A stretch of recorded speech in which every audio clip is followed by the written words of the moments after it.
Hey, how's it going? So in this video, I'm not gonna show you how to plan a Minecraft city. I'm gonna show you how to plan a Minecraft neighborhood. It's different. So I figured what better way to figure out how to plan a neighborhood than to come to, well, New York. You probably know that a neighborhood, it has a consistent style and it has physical boundaries that you can, well, see. Whether they're natural like a river or something like a big avenue. This video is not just me telling you how to plan a Minecraft neighborhood. It's more of an experiment, if you will. I'm trying to figure out what size the buildings have to be. How do you actually lay out the city blocks?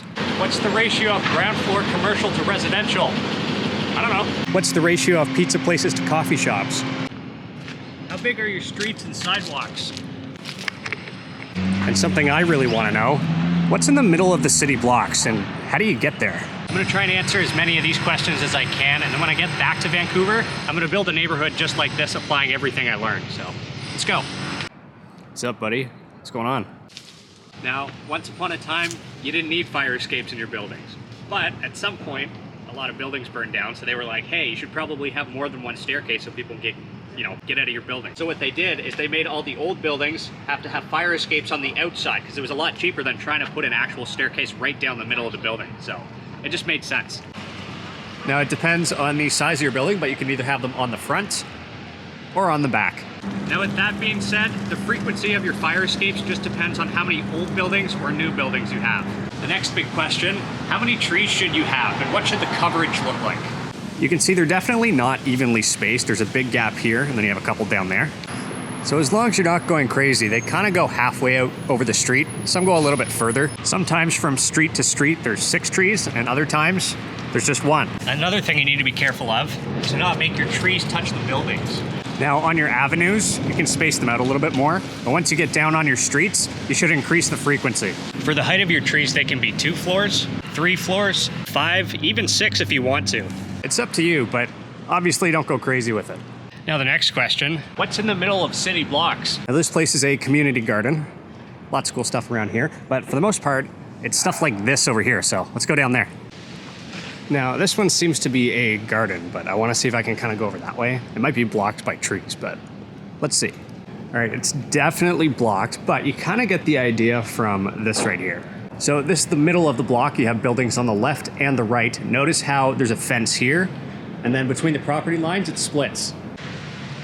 So yesterday I was in a coffee shop talking to some of the workers about the design of this in-between space, and they said it could be divided 3 different ways. The first way, it can belong to 1 unit, just on the ground floor. They said usually it's a family, which kind of makes sense. The second one, that space belongs to the entire building, and you just access it by the first floor. And the last way, this entire area belongs to the entire block. This one's a little bit different because, well, see how it's open? On the other side there's actually just a chain link fence. This is a community garden, but a lot of the time, I mean, it's surrounded on all sides by buildings, and you can only get in the middle if you live there. So 3 different ways. My next question is, what's on the ground floors? Is it residential? Is it commercial? Is it something else? What's the ratio? So to answer this question, I have a drawing. See that? So right now I am in Tompkins Square Park, and around it I have a whole bunch of city blocks that are directly adjacent to this park, and I'm gonna go along every single one of these streets and I'm gonna count everything to see what it is. So let's go. So let me show you how this is organized. So you see I have 1, A, B, C. Those are avenues going north-south. And then I have east 6th, 7, all the way through 11, going left-right. So those are your streets, which are much quieter, and then your avenues are a lot louder. So see how this is Avenue A and East 7th? So if we go A, 7, it's kind of like Battleship. I am right there. See, now this is gonna take a long time, so I think I'm gonna go down right to this corner, and I'm gonna go in a grid pattern.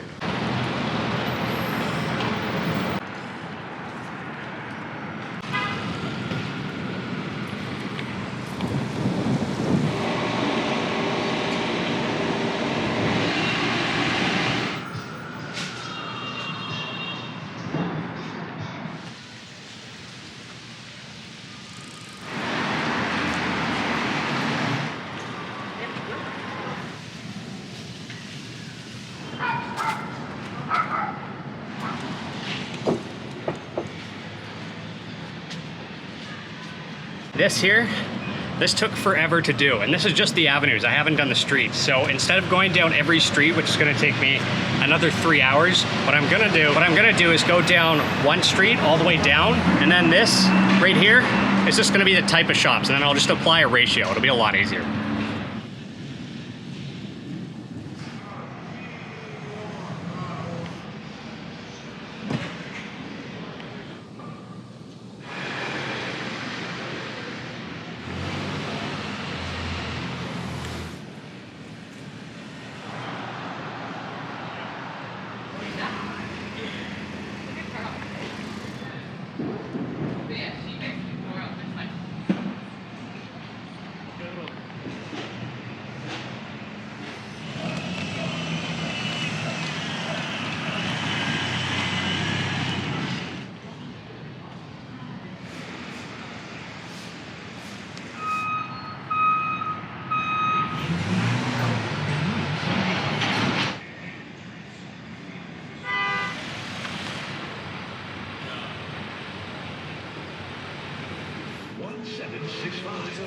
That's 2.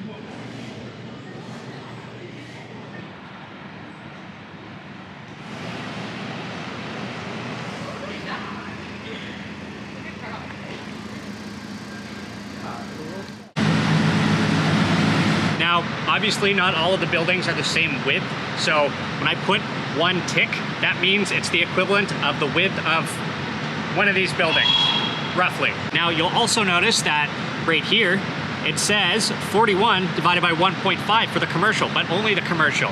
Now, if you look behind me, you'll see that some of the shops aren't actually the full widths. Some buildings have 2 of them, but other buildings, the entire width of it, it's just 1 shop. So approximately, I'm dividing by a factor of 1.5 to account for this. So this means if you add up 65 residential, 27 commercial, which is 41 divided by 1.5, 2, 2, and 4, well, magically, it just equals 100. So that's pretty good for this. So now let's go build something.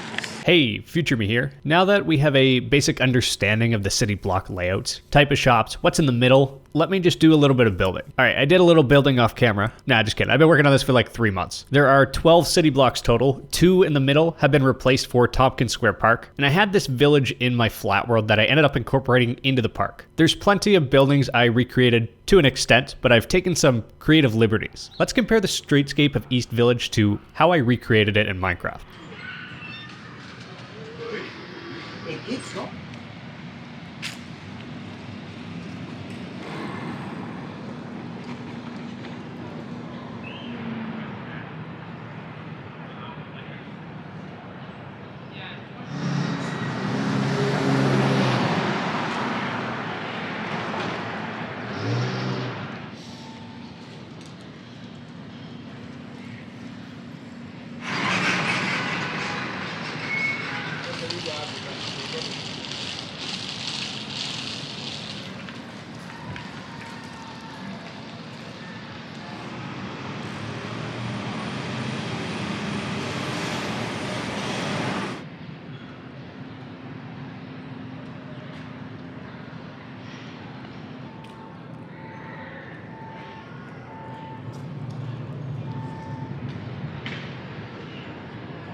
Okay.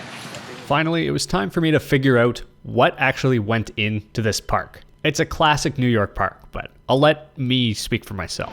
So first of all, this park is surrounded on all sides by this black fence. There's plenty of amenities like a closed pool, basketball courts, and then adult recreation workout equipment or whatever it is. Surrounding all of the amenities, you do have some chain link fence and doors so you can close it at night.